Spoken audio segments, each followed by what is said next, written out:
At FedEx, our people are our strength. Even during these unprecedented times, we are delivering medical supplies, test kits, and the things you need every day. Helping the world move forward together. Commitment. What we deliver by delivering.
Hello, welcome to the new DNA of logistics in the USMCA and COVID-19 era Mexico Now webinar.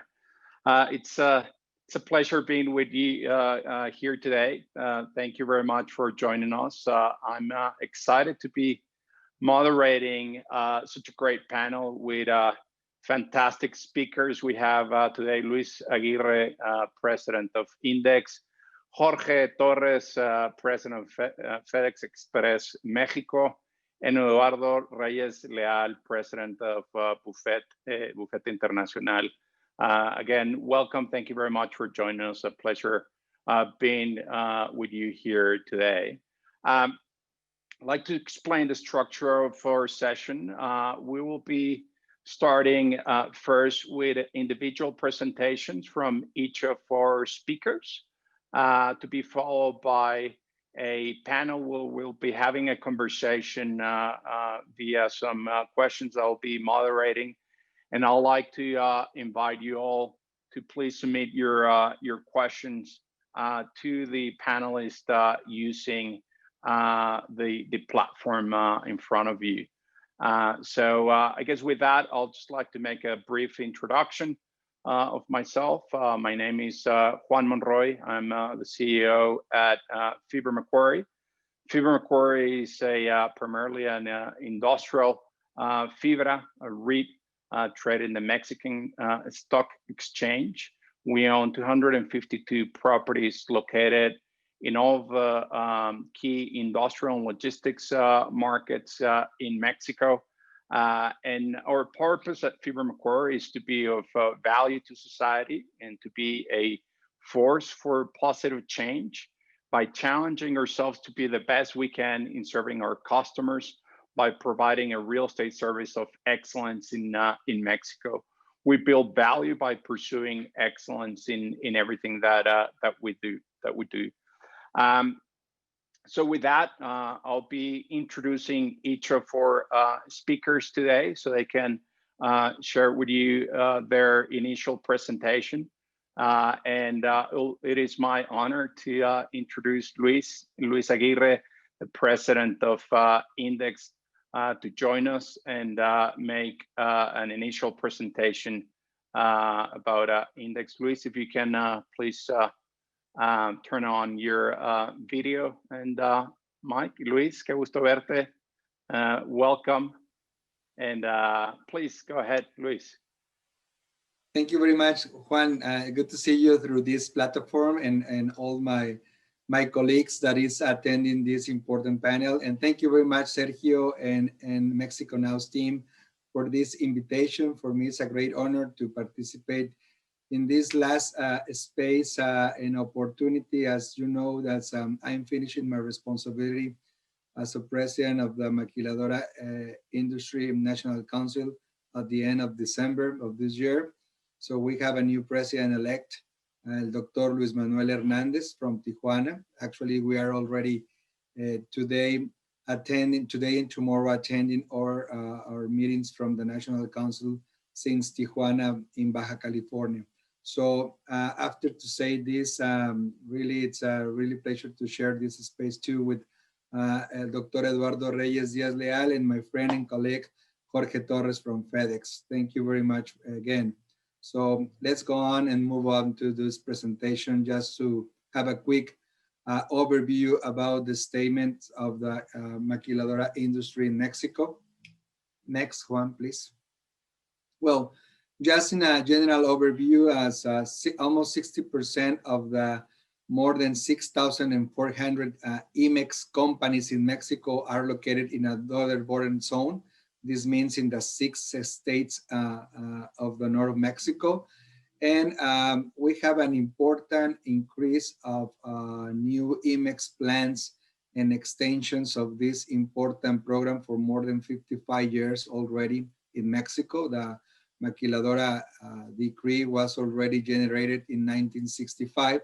So now we have this evolution with the IMEX program that is managed by the Economy Secretary of the federal government. And we have an important increase of a number of IMEX plants in the center and west zone of Mexico. Already we are talking about 32%, 33%, and the numbers are already increasing. We have an important evolution in the IMEX sectors, and we have an important challenge to move on and make possible to capture more foreign direct investment, especially in the southern and south areas in Mexico. As you know, we have moved to manufacturing products with more value add and more complexity in Mexico. The 33% of the IMEX plants are in the automotive and auto parts sectors and almost represent almost 1 million of direct employment in this sector. The second one sector in the largest and importance for the economy of the IMEX is the electric and electronic. And it's with a very good tendency, the aerospace and medical equipment, especially in now COVID situation, the medical equipment and the medical supplies are taking a very important and relevant increase process. Next, please. This is the footprint based on the last numbers from August of the Economy Secretary. As you can see, the breakdown of for each state about the employment and establishments. So as you can identify what I was telling before.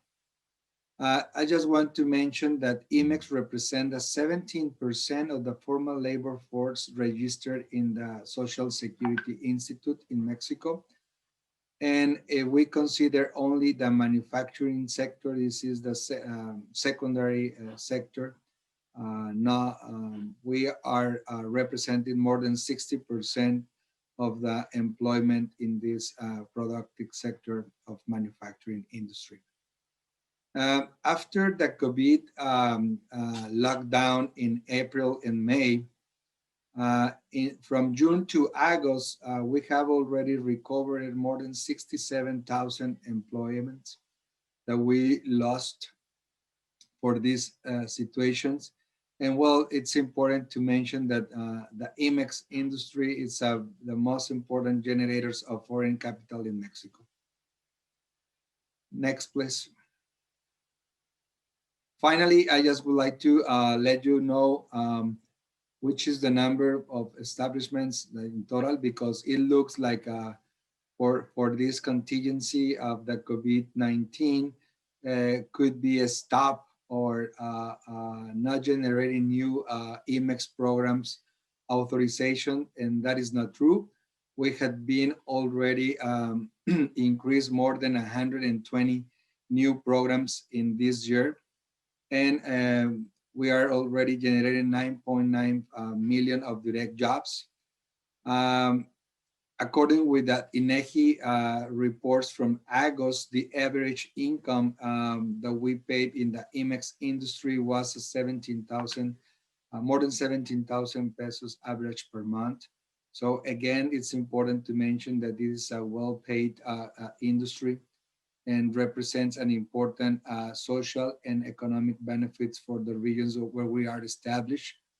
And some of the good news that I have to mention is that after of the important decrease in the export IMEX export numbers from April and May, where we reduced 40 and 50% our exportations correspondency of these months, we have already retaken the good tendency of the exportations numbers between 20 and 21 million dollars per month in June, July, and August, and we are expecting the numbers of closing numbers of the export balance for September. So this is a very good news that this IMEX industry is a very, very good economic motor for Mexico, and it has been responding very well after the lockdown that we lived in April and May. Finally, I just want to talk about the challenges and that we are facing in the National Council of Index.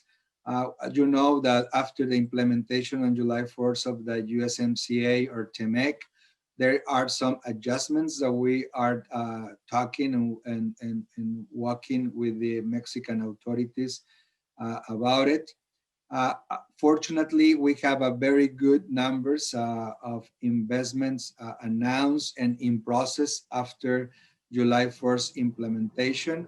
We are expecting just for the IMEX industry more than $3,600 million of investments and more than 100,000 of new employments at the end of this year.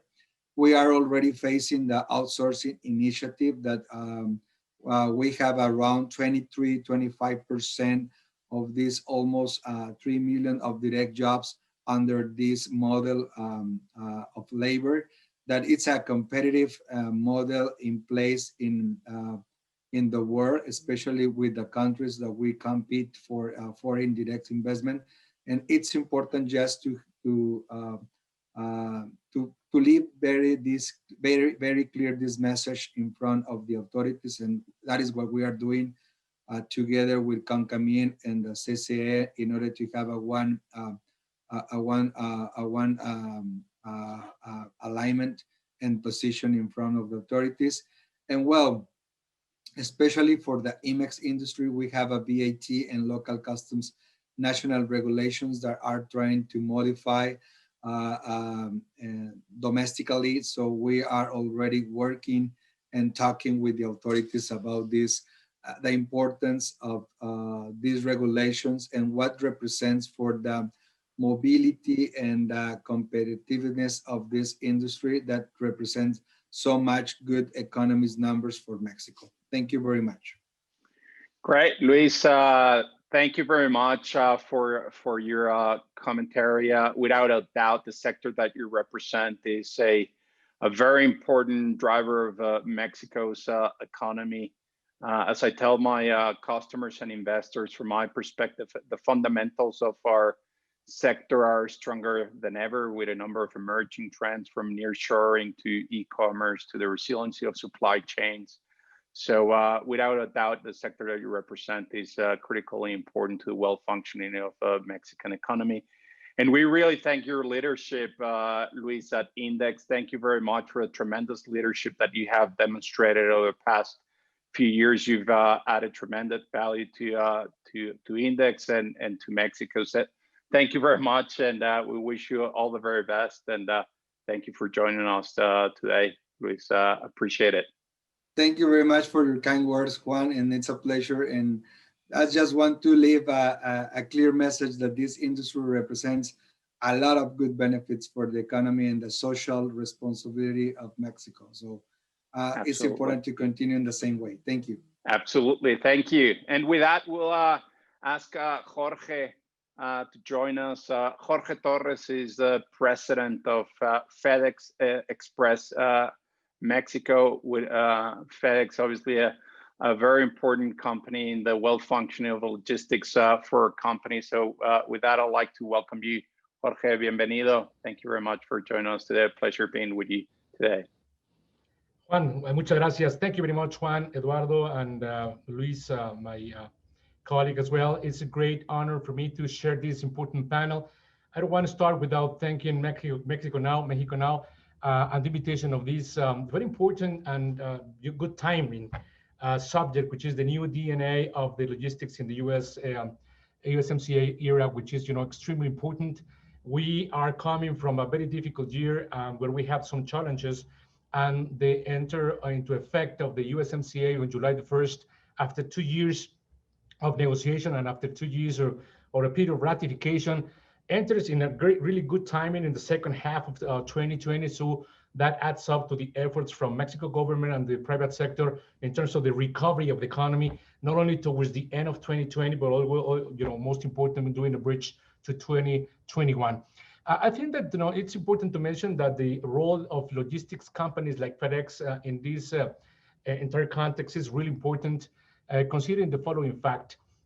As we all know, around 67% of Mexico's GDP is generated due to international trade. And according to INEGI information, in year 2020, year to date until August, 82% of Mexico exports continue to go to the US. So this context and these pieces of information are important, but would not be relevant if we don't have the logistics component, the logistics part, which is a connector that obviously it's a key factor for all the countries' competitiveness, as we are in charge of transporting sensitive shipments to the time. And that has been an important component between the US and Mexico relationship in terms of the deep integration of supply chains or supply values. And FedEx plays a key role there. Just a little bit, a couple of comments on FedEx. As you know, FedEx was founded in the US in 1973, which is relatively a young company. We are now having currently presence in 220 countries and territories. We are almost 500,000 of employees around the world, and we process more than 15 million of packages per day. And we have close to 700 aircrafts, and we operate in 680 airports around the world. In the case of Mexico, I have the honor of running the operation for the corporation here. We have been in Mexico for around 30 years. We have a little bit more than 10,000 employees. We have 3,000 pickup and delivery vehicles, and we cover the entire Mexico territory with the 32 entities.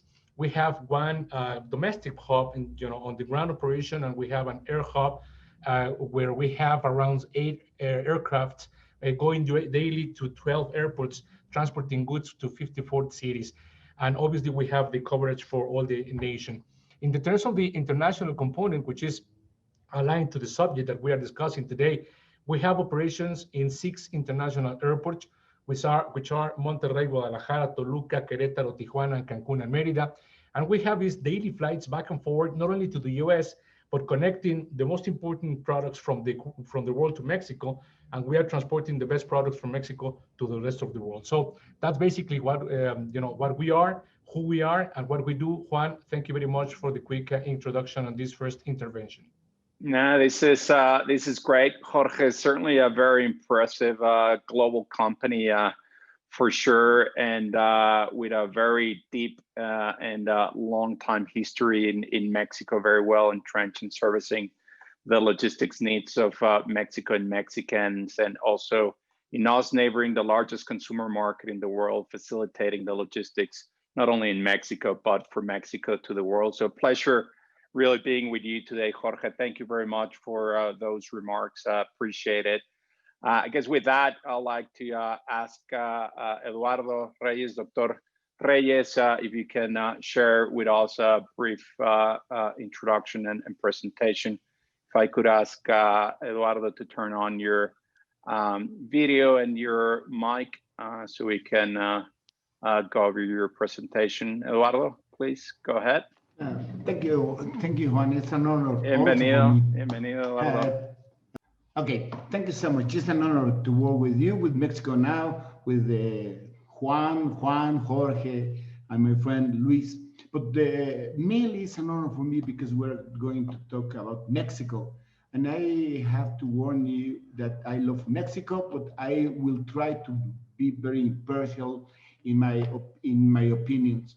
Now, let me share one slide, only one slide. I think you can see it. I am working for GBI. This is a firm established in 1980. We give consultancy only in international trade. I would like to present the company because we have to change between COVID, and we cannot take it out from our future, and through TMEC, we have to adapt our services to the new, let me tell you, to the new trends. The first point I would like to share with you is that we have at least 5 different trends that we have taken as GBI took in the case. The first is the e-commerce is for everyone. I mean, today through FedEx or FedEx is the only one, we can make a lot of e-commerce, and it's a new reality. The second trend that we find is the supply chains already changed, and they have to turn on to a new future is the digital one, because the supply chain in Mexico or around the world has to use the artificial intelligence and the virtual reality that will come a better accurate supply in this chain. The third trend is that many companies is turning to the AEO standardization. I mean, the authorized economic operator is a trend. It's a really good trend. And the fourth one is that we face, I mean, not my company, but your company, face a very high risk during this COVID and TMEC because the vendor are relocated. I mean, Mexico has the new opportunity to be a good supplier for all the world, not only China. China present a vulnerable situation that become to change the world. And the fifth one is because the world is turning to a new regulations, not only because we have more premises, but with the COVID product or with the new products, the government are changing the relation, not only in Mexico, but in many other places. So with these 5 trends, our company has to change or to adapt, I mean, it's a better word, in our 3 specific services. The first one is the consultancy. We are consultants since 1980, and we are improving our consultancy first to help the people to integrate a new logistic. This is a chain of suppliers in digitally. And the second one is to help the people analyze how we can get less vulnerable providers. And the third, of course, the new rules of origin, specifically for the automotive sector. In our legal services, We are also adapting because those trends, first, trying to make disruptive negotiation. Disruptive is against all the normal rules that we have. We have to see the world in a different space. And the second is because we have to make the authority to change the way they are thinking. We are trying to link the companies with authority to change the rules. I mean, to adapt the rules for these trends. And finally, we have a great, well, not that great. My company is only 70% working with, but we have a third division that is very important for us is the compliance. I mean, the world is going to a full compliance procedures. We are trying to help them, and of course, identification those new regulations. So GBI is working for a better Mexico, for a better supply. I am the CEO of the company, and we are very proud to see the new challenge that we have in this world, in this new world after COVID and Mexico. Thank you so much, Juan. Dr. Eduardo Reyes, President CEO of Bufete Internacional, thank you very much for your comments. Certainly very important trends that you mentioned and the services that you and your company offer. Very important for the well functioning of our sector. So gracias, Eduardo. Thank you very much for that.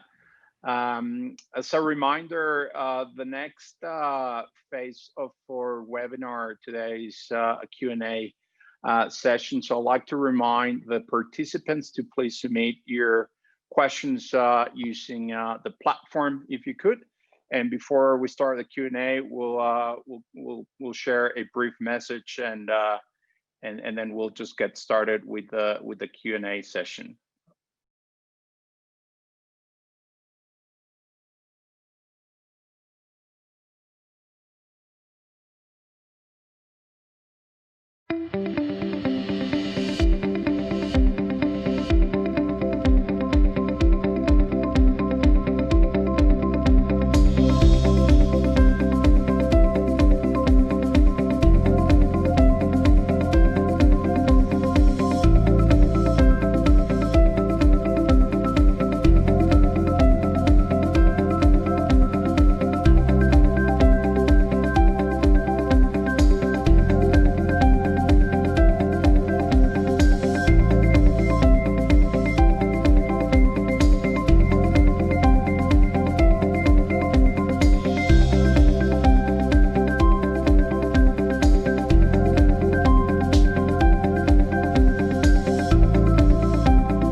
Excellent.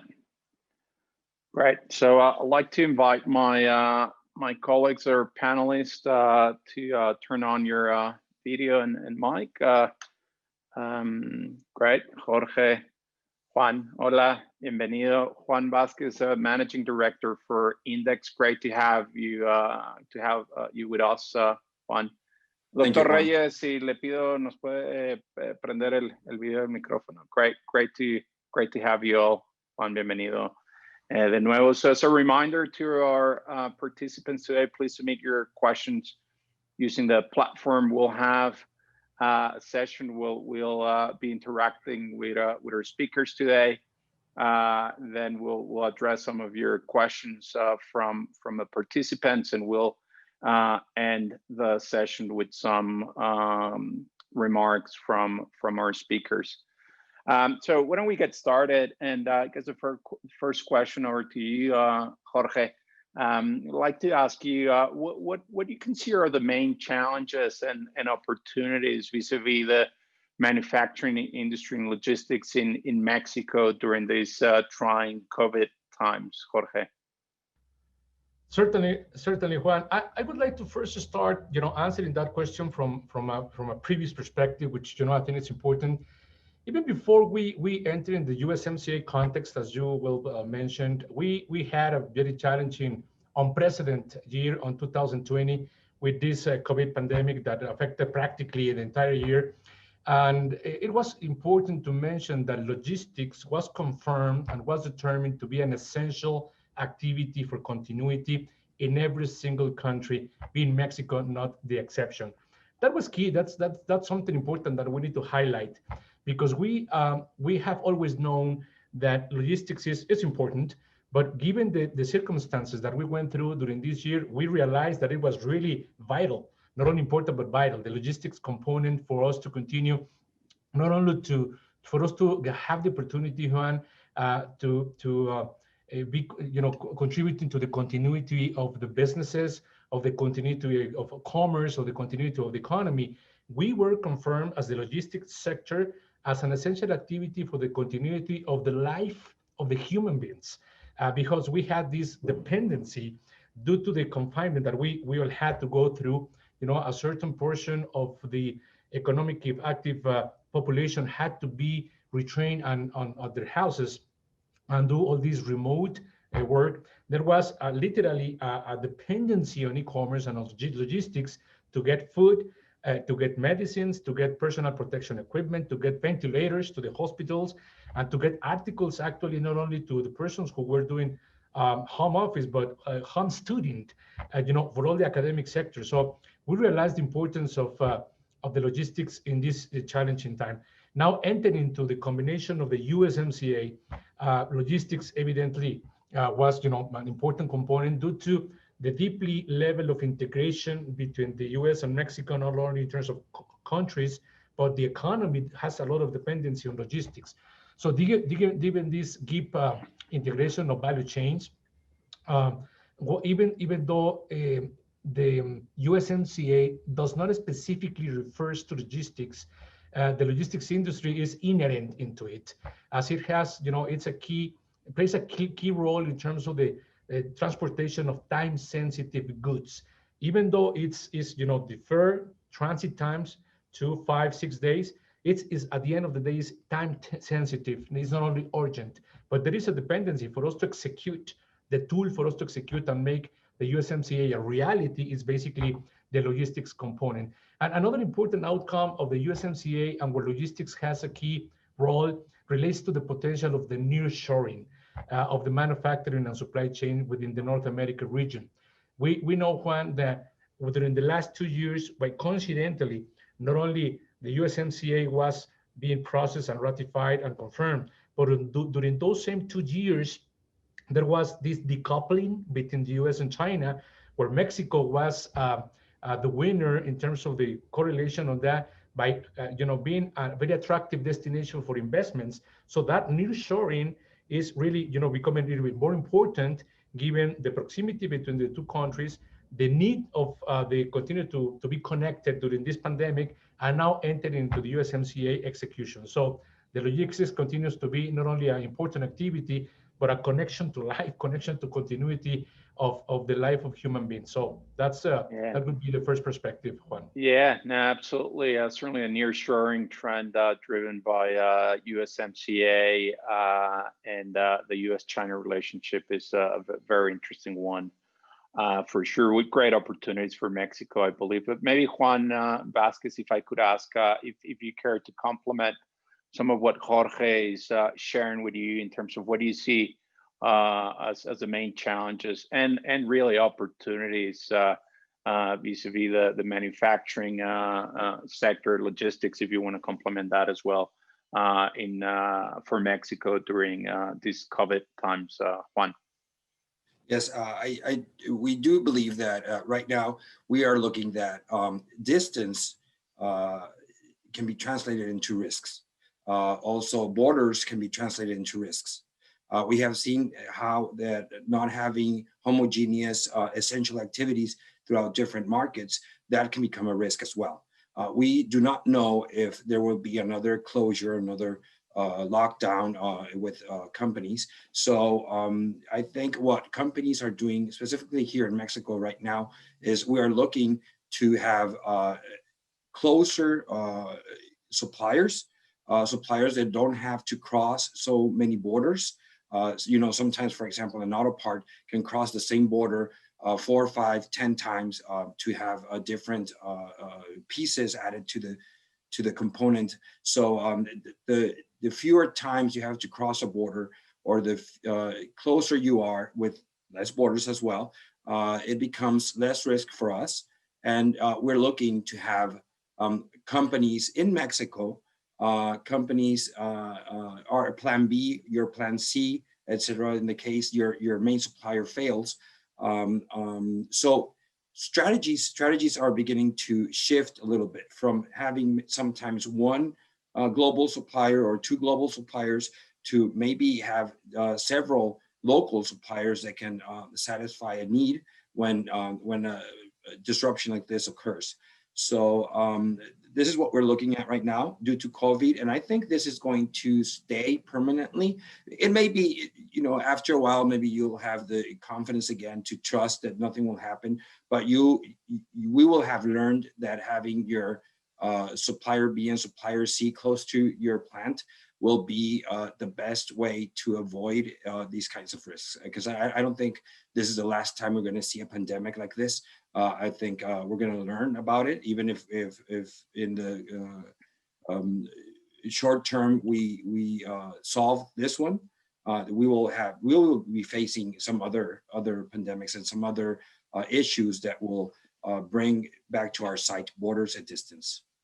Yeah, absolutely. I think that the resiliency for me is the name of the game nowadays. And I think that for our customers in Mexico, being close to their own customers and neighboring the US, a great initiative to increase the resiliency of global companies. And Jorge, you already touched on this already briefly, but maybe just want to offer the opportunity if you wanted to add anything in terms of your perspective, in terms of how the USMCA has benefited Mexico's logistics industry. You've briefly touched on it, but I don't know if you want to add anything else to that. Certainly, I think that one way of seeing this is how USMCA benefits the logistics industry, which evidently it's a positive answer. But how I position this is how logistics contributes that through the USMCA, both countries get benefited. So I don't see the logistics sector to be at the end of the chain, the one that is benefited from all of this, but I see it more as a key component of competitiveness, a connector that makes the USMCA a reality by physically transporting all these articles that cross the border, not only from origin to destination, but in the transformation process. Just to mention, in the automotive industry, there are certain components of car that cross the border between 6 to 7 times, sometimes up to 8 times in the transformation process. So at the end of the day, where that component was made, it was not necessarily Mexico only or the US only, it was within the North American bloc. So I think that more than thinking about how logistics is benefited is how logistics contributes, so USMCA benefits both economies to be a joint bloc that is competitive in the new market, which is the planet. Yeah, for sure. The regionalization of the global supply chain is a very interesting trend, and I think that logistics is critical for the competitiveness of Mexico. Thanks for that, Jorge. And maybe back to you, Juan, and Dr. Reyes. We'll be getting to you momentarily. Yeah, back to you, Juan. Maybe if you can share your perspective in terms of the role technology is playing in the new DNA of logistics in Mexico. Sure. Well, we have for a very long time been trying to reach our authorities to improve infrastructure. I think infrastructure helps, of course. I think infrastructure improvements are sometimes too slow, especially with the speed that the trade is growing. Well, was growing at least. Right now we're facing a little bit of setback, but this is going to be, I think, for only a short period of time compared to the complete history. So what we need to do is look at technology. Technology is, I think, the best way to multiply speed for many of the logistics challenges. For example, we have seen how GPS locks, for example, can help you spot where your cargo is at a certain time and see if it has been altered or it has stopped somewhere where it shouldn't have stopped. You can spot your drivers, and this can be very good if it could be tied up to your customs authorities, and they can see where everything is going, how everything is coming out of your plant, like CTPAT and your other certifications that also help certify that you're a very secure company. This is always done through technology improvements. Now, tying both things together, this could help if you're a secure company and you have secure routes and you have secure cargo and you can spot your by GPS where everything is going. I think this could actually replace your need for infrastructure improvements, and it could actually all your logistics intra-border could actually go very, very, very fast. We have also some other improvements in Mexico, such as DODA, PITA.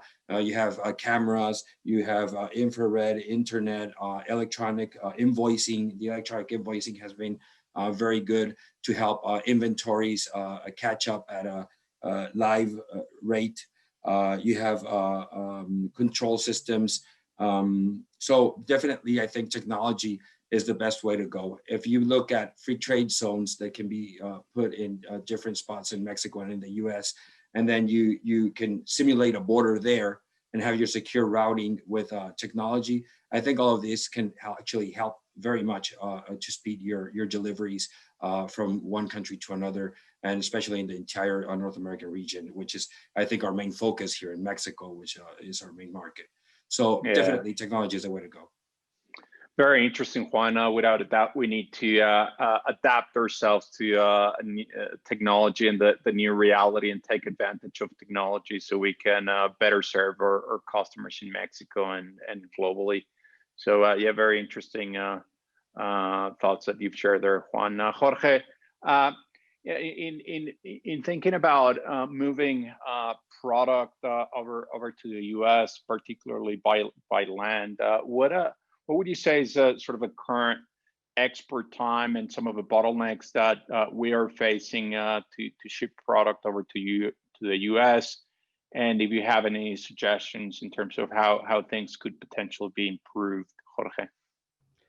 Yeah, certainly, Juan. That's a key factor, because even though we may have the USMCA, and we have had that before with NAFTA for 26 years, we have had the possibly the best intention and the dependency, as I just mentioned before. Another component is the infrastructure. Infrastructure, it's key, because even though we increase trade and we increase all these transactions, every single year. And I want to mention that Mexico continues to be the most important commercial partner for the U.S. During 2019 and 2020 year to date. We certainly need to parallelly be thinking about what can we do better in terms of infrastructure so we can take advantage of it by having some competitive transit times when sending things by ground. So as we all know, Mexico's economy this year is forecasted to decrease by 9%, and part of the effect that was mentioned here was precisely the impact on the interruption of exports during a couple of months. And so it's important for us to think that if we want to recover in an important proportion Mexico's economy on what it relates to what we do with the US, we need to really trigger and we need to promote exports via ground to the US. So in recent studies that we have conducted, basically from freight going from Mexico to the US or northbound, crossing the border, it's taking between 8 to 10 hours in average, with a range of between 4 to up to 36 hours. So I think that there are certain components, certain elements that we need to consider so we have a better performance on that for the benefit of the two economies. The stakeholders, and meaning the private sector and the national border authorities, have continue to discuss the number of structural and simpler solutions. I will list a few of them, but basically we do not only have to consider the obvious, which is widening the lanes of opening new facilities, but also we need to have to be focused on paperless, and instead of doing some physical inspections to shipments, we can certainly do more with intelligence of information. I think that the increasing of automation and non-intrusive revisions could be something really beneficial by really executing on these trustworthy shippers programs that we already have, so we can contribute to the flow of the merchandises crossing through the border. Also, I think that we need to have a consideration of including conjoint clearance operations by Mexican and the US officials, and one government at the border type of proposals, meaning you have the same interest that I do, meaning the legality and formality of issues. So why don't we work intelligently, and instead of having the two authorities all along the border, we can have some combination of activities, and we can use the resources more intelligently, so we can do, at the end of the day, promote the flow of the merchandises, always committing and complying with the law, but not in detriment of the velocity of the need of the goods that need to cross the border. No? Yeah, no, thank you, Jorge. Very interesting suggestions there, and mindful of time here, and I might shift gears over to Eduardo, given timing. Very, very interesting so far. But yeah, Eduardo, what would you say are the current conditions of Mexico's railways, air, land, and marine ports for exports to US, Canada, and Europe? Eduardo. Thank you, Juan. I feel more comfortable if I can use a slide to show you what I am thinking, and that's why I want, respectfully, I love Mexico, and I would like to be impartial, no? Because if not, something is wrong. I love that question. How are the conditions of the ports in Mexico? No, well, all depends. No, all the lawyer says depends is our mainly word, and depends how we'd like you to measure. Do we have enough capacity? Well, maybe in infrastructure, no. But if we run it through time, I think it's okay. I mean, we have enough capacity if we can lead that port through time, not for meters. And that is why, because first of all, we have a good time for customs dispatch. At least today we are working, even the militarization, we are working with 3% of customs verification, and that's good. So if we're talking about just, for example, in sea, depending on the time that you are using, for customs with no verification, the customs dispatch only 30 minutes. So it's nothing. So when we have less customer verification, we have better timing to make the exportation. But this is not only the only way that we have to measure. The second is that we have, I mean, in the export ports, good expertise. That question, I love it because I have to answer depends.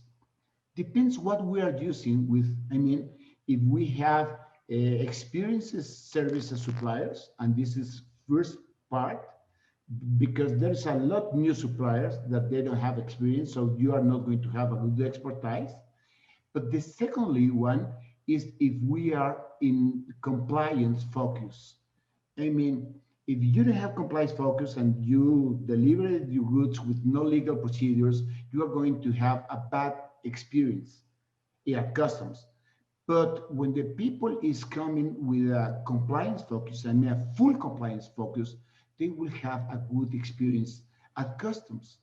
And this is even though Juan Vasquez is telling about DOD and all these things, even though that our customs is not getting the digital level that we can have today. I mean, we are not digital, we are not invisible at customs. We also have many people touching the goods, but even though the customs is not invisible today, I think we can have a good experience. But how? And this is the good part. Is the export ports the only responsibility to have a good experience in international trade? The answer is no. And this is not a dependent answer. I mean, this is no. Because the only way that we can have a good export condition is with 2 points. 2 points of the importers and the exporter and the custom house brokers and all the people is one is planning. I mean, the difference between the customs of today and the customs in maybe 90s is that people in 90s, they didn't plan. And they go through and make the dispatch or wherever. If we have planning, I mean, if we can plan the dispatch and the import and the export, it could be possible. And that's why Jorge is telling us that we have a digital new area in logistics with virtual reality and whatever. And if we have logistics and it means harmonizes procedures, yes, we can have a good experience in the ports. How can we measure? I think is through time.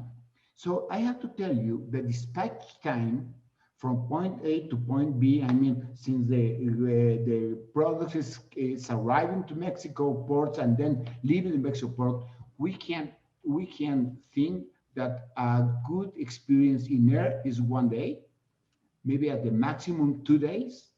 In sea, maybe 3 days, maximum in 5 days. And in land, I mean, coming from Laredo to Nuevo Laredo, and from Juarez to El Paso, we can work with 1 day.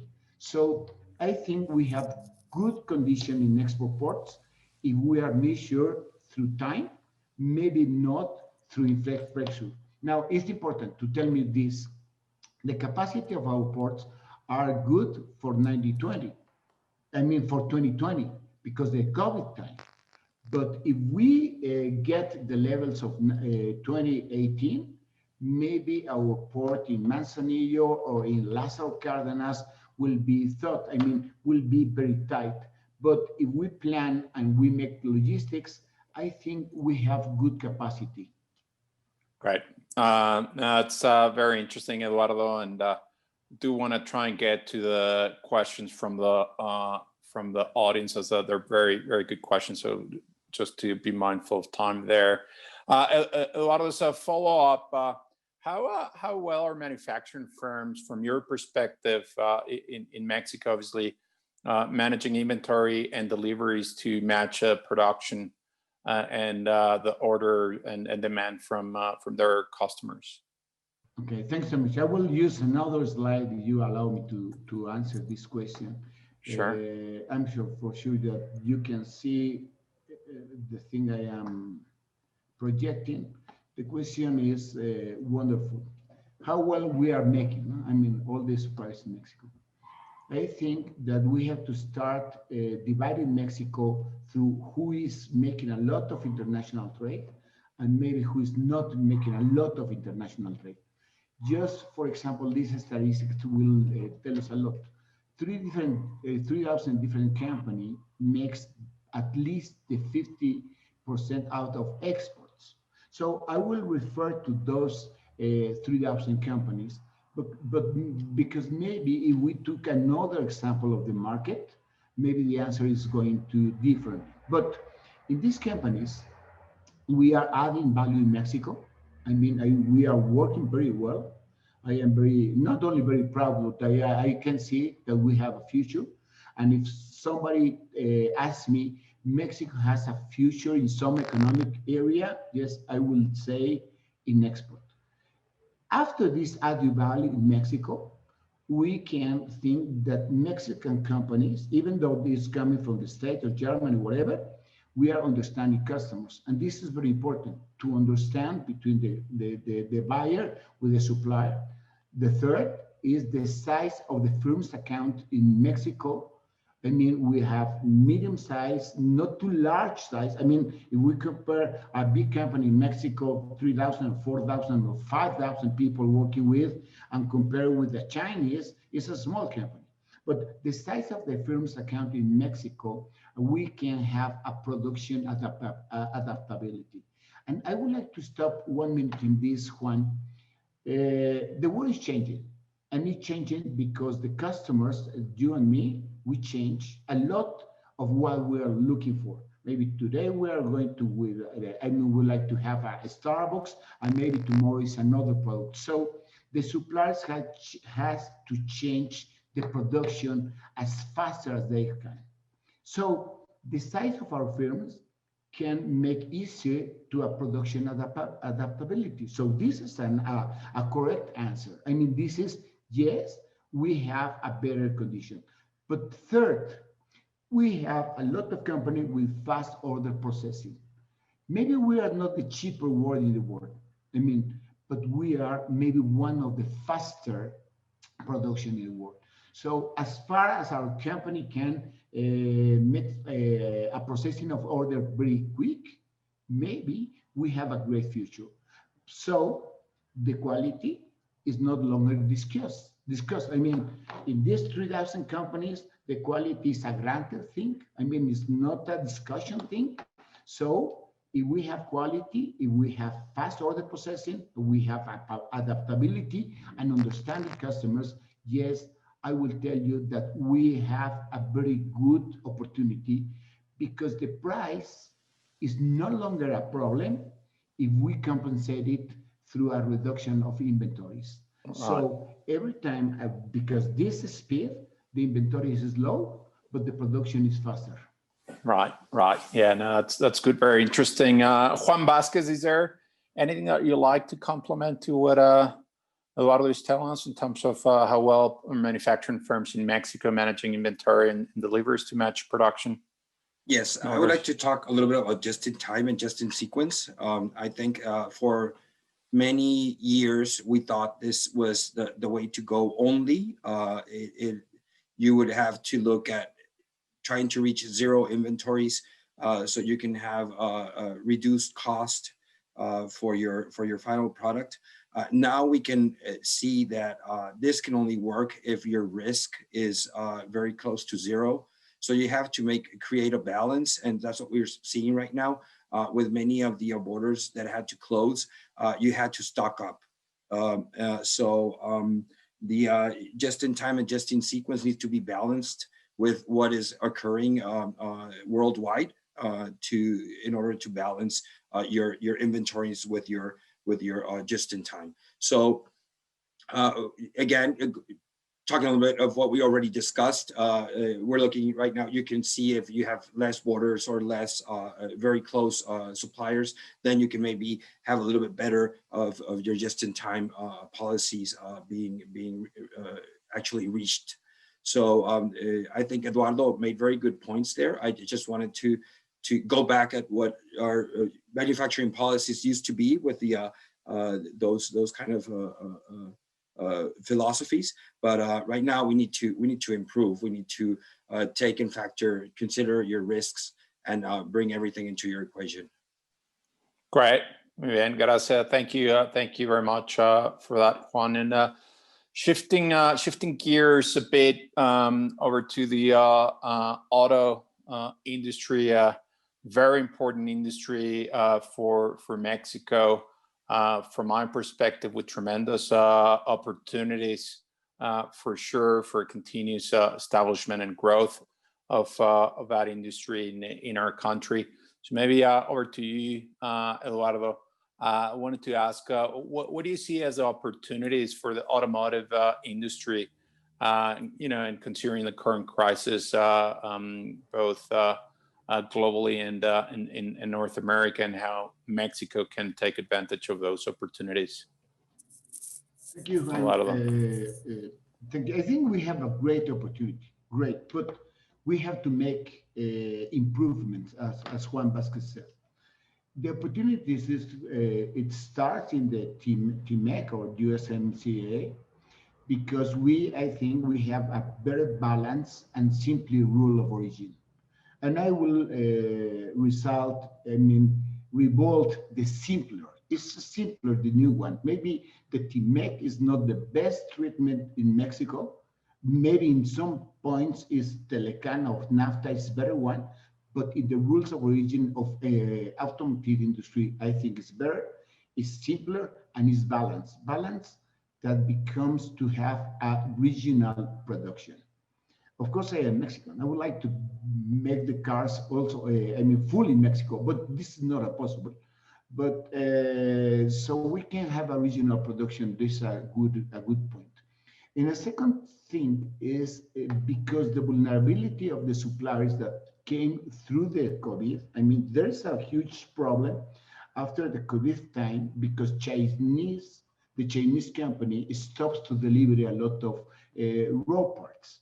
So the industry have a problem to look forward who is going to supply. So this is a good new opportunity because the Mexican companies, the Mexican entities reduce the vulnerability of that supply chain and give us a new opportunity. So we can become an appropriate location of providers and save the problems that we have because the COVID time. And the third thing is we are shaping, and we owe this to many people, to shaping the supply chains. And when we're talking about shaping is because I think that we have a new logistics generation. We have to improve our focus, how we are seeing logistics, because first of all, we are running to a full automatization. This is bad maybe for the employee, but it's very good to improve the logistics. But the second thing is in this full automatization, we have to improve our risk manager. And this is a new concept in the logistics. But the third, and maybe is the most the great problem, is the reverse logistics. We are facing new products, but with new regulation. Just for example, Tesla Automotive, they have the acumulador. I don't know how to say acumulador. I'm very sorry for this. But this acumulador, when turns bad, we have to take it back to the place. But the acumulador of Tesla has a lot of regulation in many countries. Maybe Germany is not accepting because it's explosive. So we are facing a new area of reverse logistics problems. Between Mexico with Canada and with the States is a simpler all these new regulations. And finally, I am pretty sure because I know a lot of automotive company and the tier 1, 2, or 3, and they have full compliance individually, collective, and of course in the supply. And this gives us more confidence. So yes, I think we have an opportunity because we are getting closer to a value chain. Great. No, thanks for that, Eduardo. For sure, the auto industry, very important for Mexico with tremendous opportunity. I think Mexico offers many benefits for auto-related customers to set shop in Mexico. So thanks for sharing that, Eduardo. Maybe over to you, Jorge. Wanted to ask you, what are the opportunities that you're seeing out there in terms of how the USMCA might present some of these opportunities with regards to e-commerce in Mexico, so the imports and exports? And certainly, Juan, absolutely. I think that e-commerce we are now in the digital era, so that's something that we need to consider as the new reality. But as before, I just want to put this answer into a context and a perspective. The pandemic set new consumer habits, and e-commerce grew not only, as we saw, internally, internal consumption within Mexico, but also internationally in certain proportion. So the size we have learned that the size of the market is the size of the planet. That means that there are as many potential customers for anybody who produces a product as many human beings with a computer or a mobile device, with internet and with credit. That means that regardless of the location or where people may be, if you have a good product that you put on the net, you can get purchase orders from anywhere in the world. And obviously, the US is a great destination for us. So this is a great opportunity, not only for Mexico big businesses, but small to medium entrepreneurs in Mexico to understand that the new digital era gives them the opportunity of putting the product anywhere in the world. And that's where FedEx is, enters into play. So that's a great opportunity. As a key result of the USMCA, there is the inclusion for the first time, because NAFTA obviously didn't have this. We didn't have these conditions around 27 years ago, but the first time there is an inclusion of a chapter focused on the digital commerce, which promotes international electronic commerce between the three countries. And this is actually the first treaty that incorporates a chapter focused on digital commerce. So that's something innovative that we are seeing for the first time in a treaty in the USMCA. And the inclusion of an exclusive charter in the USMCA shows its place in the global trade, importance of it.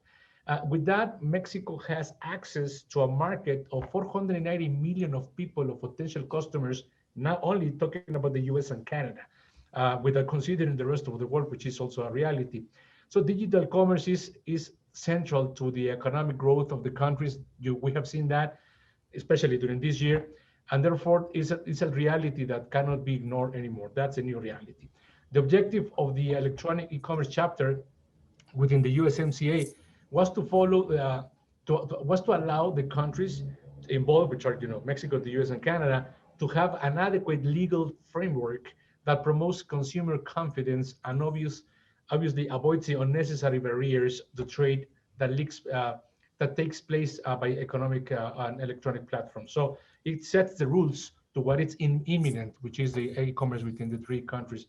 And the chapter contains around 16 provisions that seek to contribute to the fulfillment of the specific objectives of the chapter in question. So it's the new reality. We have now that included formally in a treaty for the first time in the history, and that's something that we will continue to promote. And again, first step is looking at the US and Canada, but the truth of the matter is that e-commerce is an opportunity for Mexico producers to locate the products around the world through FedEx, which has coverage in the entire planet. Yeah, great. That's good. Thank you very much, Jorge. Appreciate it. Maybe I want to give an opportunity also to answer some of the questions here from our audience. And on this topic, they ask you, Jorge, both Luis Iturralde and Rafael Terriquez all merged these questions for you, Jorge. They ask you what's expected growth from your perspective of FedEx in Mexico as e-commerce continues to grow over the next 5 to 10 years? Where are you going with FedEx? What are your growth prospects? And they also ask for your thoughts on your competition coming from potentially Amazon Logistics or Uber Freight as potential competitors in Mexico. Jorge. Certainly, Juan, Luis, thank you very much for the question. This is certainly something exciting for us, not only as FedEx but for Mexico. As I just explained, e-commerce has been growing at a pace of possibly between 35 to 40% year over year. During this specific year, we saw a month of November in the middle of the year by having the same levels of sales in May, which trigger the behavior of consumers by adopting these new habits in certain generations that were not used to it, that had to be used in e-commerce, as a dependency to continue to live, literally speaking. So that big jump is making this year to grow exponentially in comparison to the previous years, and that 35 to 40% may become 50 or 60%. I see that for the next, at this pace or rhythm for the next 5 years. E-commerce growth depends on two components of confidence. The first component of confidence, I'm talking about the first timers. No, it's the method of payment. The concern is, is this safe for me to buy something, to purchase something electronically? So when we try that and we, buy small stuff, we spend a couple of dollars on that, and we said that we confirmed that it's a safe method of payment. That's the first level of confidence. And the second level of confidence is that I actually get the physical access to the article that I bought. So after doing this experiment by buying some small stuff, the habit gets installed, and that's why we continue to see this growing up, exponentially for the years to come. So that's the first component. The other component is what I just mentioned, Luis, before. There are as many potential customers in e-commerce as potential people with a computer or a mobile device, internet, and credit. So as we see, regardless of the pandemic, there are still some runway in our country, for example, in the south of the country, where people continue to get computers or intelligent telephones, where people continue to get access to internet, where people continue to get access to credit. So in a nutshell, the potential growth that we will continue to see on e-commerce will be really high for the next 5 years. That's what I think. And that's good because that's a new element that will continue to trigger Mexico's economy. So that's important. Now, in regards to your question, in terms of all the players that we are, e-commerce has grown that fast. The velocity has been aggressive, that all these marketplaces and ourselves, the ones who belong to the logistics, have not been growing, at that velocity, at that speed, in a way that this has triggered not only for the typical logistics companies, but some other marketplaces to create their own networks to deliver their sales. That's because of the speed of the growth of e-commerce that has been to continue to be. So I think that the competition is welcome. Competition doesn't create anything but higher quality. And I think that's everybody's interested in not only providing good transportation and on the integrity with the packages, but time sensitive with confirmed transit and delivery time. So that would be the answer, Juan. Yeah, no, it's great, Jorge. Very, very complete and thorough answer. That's good. Thank you. And there's a question here for you, Eduardo, from Luis Baez, contador público, José Luis Baez. He asks if there is an alternative way to qualify as an industria maquiladora without complying with the requirement to have 30% of assets being new to be used in Mexico. I don't know if you're familiar with that or can offer some ideas or concepts to Luis to further explore. Thank you so much. I think the expertise is Juan Vasquez, but we are talking about maquila pura. No, this is a kind of maquila. If we took IMEX, the program, it becomes to be manufacturer of maquiladora, but the 30% of the IMEX more or less are maquila pura. Like an offshore companies, no? To be maquila pura and to save money, for the profit taxes, they have to have a specific profile.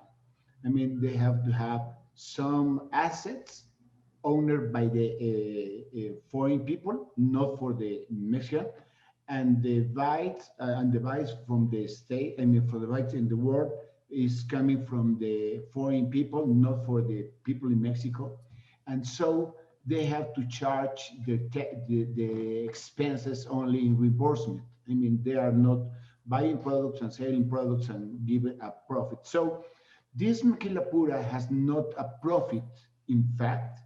So they have a special treatment for fiscal purposes, and they use the safe harbor. No, this is one of the two.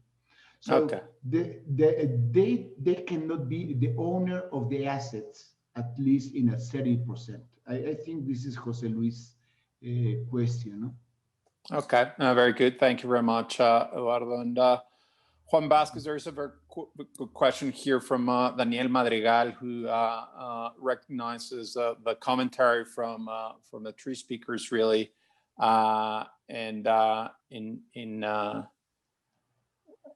think that I lost the question, but I think the question was, as the global supply chain is reconfiguring to more of a regional supply chain and the opportunities for Mexico, the question, Juan, I think that over to you, is what is the agenda that Index has to further promote and support customers and see Mexico capitalize on this opportunity and vis-a-vis the regionalization of supply chains?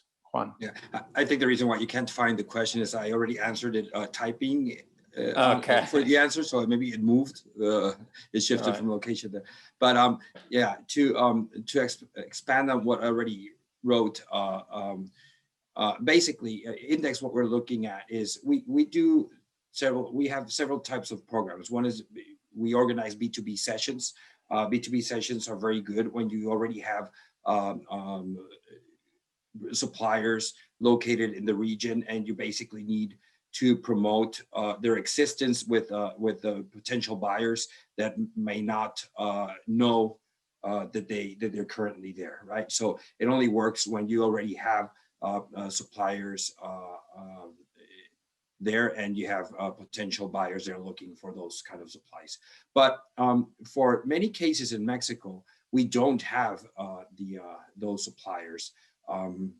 Especially when you go down to tier 2, tier 3, tier 4 kind of suppliers. And that's also attending to another of the questions that was written in the chat. We have scarcity for many of the raw supplies for good steel, for example, for automotive purposes, for good plastic pellets that you can inject.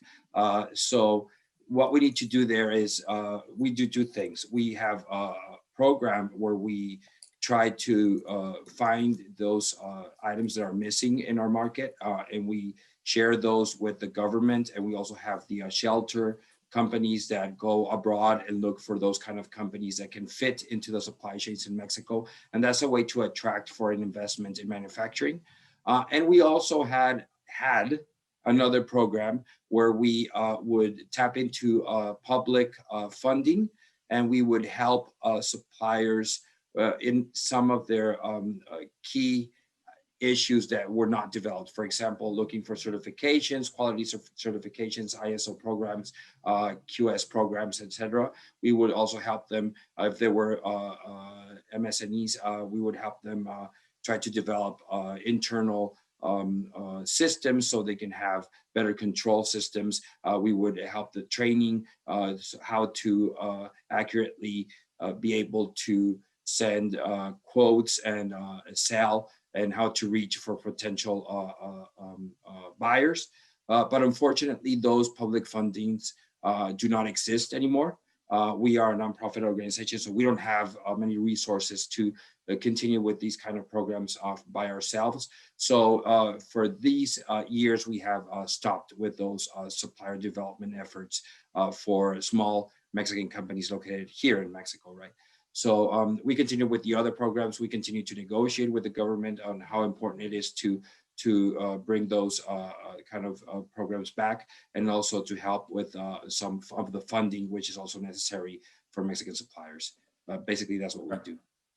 Right. No, thank you very much. Very complete agenda and answer there, Juan. And thank you for taking the questions from our audience, and also some of the questions have been answered in writing. Thank you very much for answering those questions in writing as well.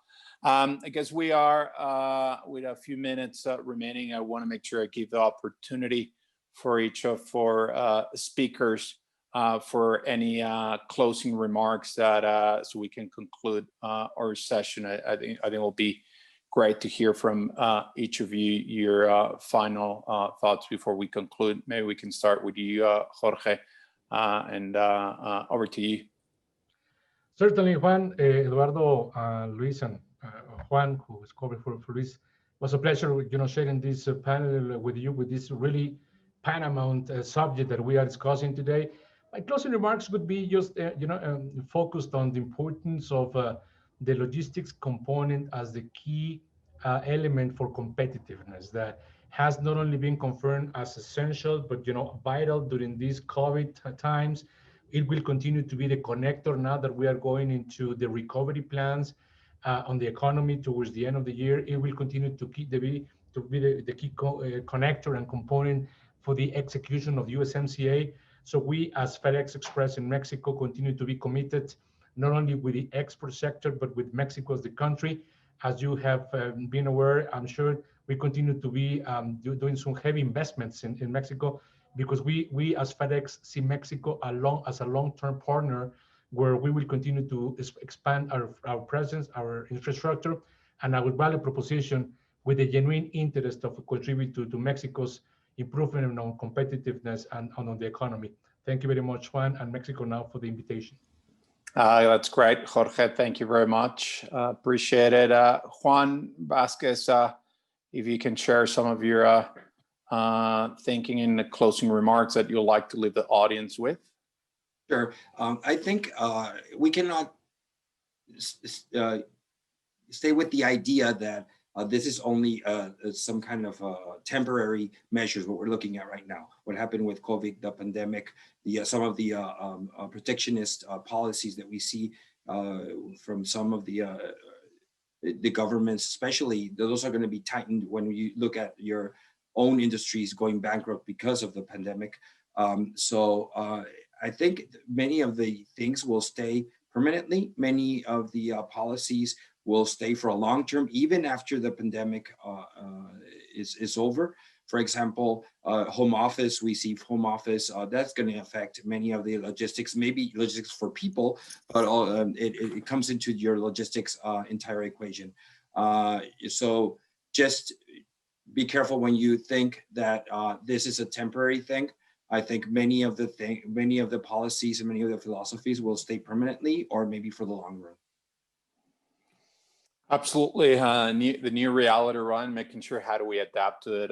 Juan, thank you very much for sharing your thoughts and your closing remarks there.